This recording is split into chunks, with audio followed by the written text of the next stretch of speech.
各位观众朋友，大家好，我是小邓老师。大家好，我是小琪。小邓老师，我们好客之家电视学院节目播出后，有好多观众朋友都觉得，在我们台南地区可以学习到客家好多相关文化，感到非常难得。我要和观众朋友们说，大家同时在 YouTube 呢，也可以搜寻到我们这节目单元哦。系呀，观天视就会打好好自家天视后院，就做在曙光得到哦。你正见当什么？台南市政府民俗事务委员会委托你来直播客家相关的文化，帮你啊台南地区的朋友，甚至全国的朋友来认识客家文化，熟悉客家文化。今天我们节目要和观众朋友们介绍什么单元呢？你啦节目啊，从今年1月3號開播到了哈，介紹過客家美食啦、客家音樂、客家語言、客家民俗信仰等等。今本日嘅單元啊，我想除了安排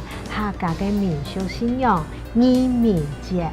移民节，我知道哦，每年农历7月20日这天是客家人重要的祭典活动。小青主播是在当腔哦，蒙受当然求那个前面20號日啦，對客家人來講係當重要嘅祭典活動。移民节是台湾民间信仰，主要祭祀在械鬥民变战争中因保卫家乡而牺牲的义民军。每年农历7月20為義民節。你台灣客家地區嘅移民信仰產生啊，老歷史上200重要嘅民變有當密切嘅關係。一般係從清康熙60年1721年主義貴事件建立了屏東竹田鄉西市總義祠，那麼係清乾隆51年1786年嘅林爽文事件建立了新竹新埔枋寮包裝田，故所又有南中央北移民嘅稱呼。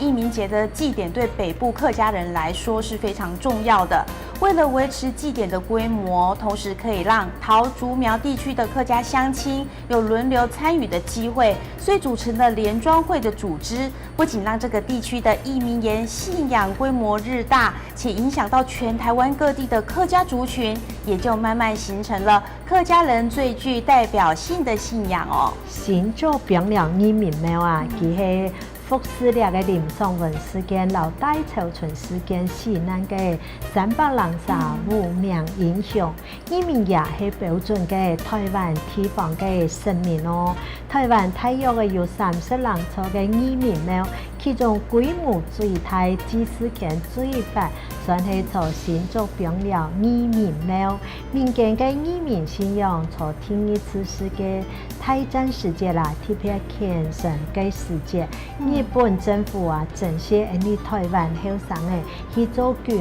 服，去到中國大陸去聽สู่日本來作戰。喺出征之前啊，天初去到移民廟嚟祭拜，祈求平安，一切都也下。當到阿邊個去做兵之前呢，就會到移民廟去祈求保佑，老移民呀當作守護神。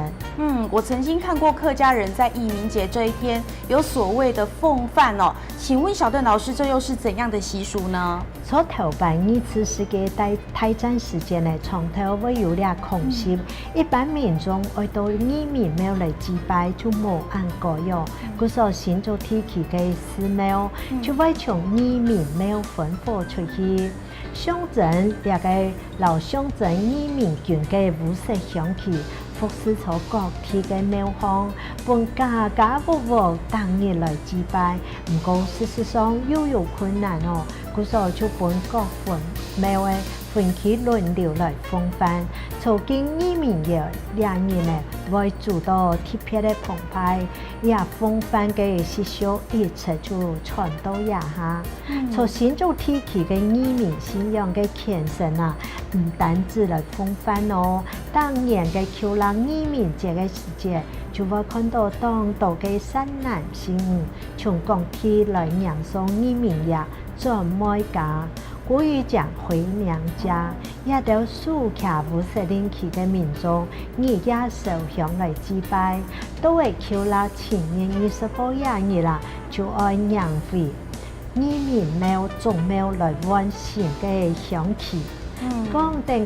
啊，人哋好下自家天10號嘢，見本嘢就講到有，底下愛來你觀眾朋友講真來了哦，上來了。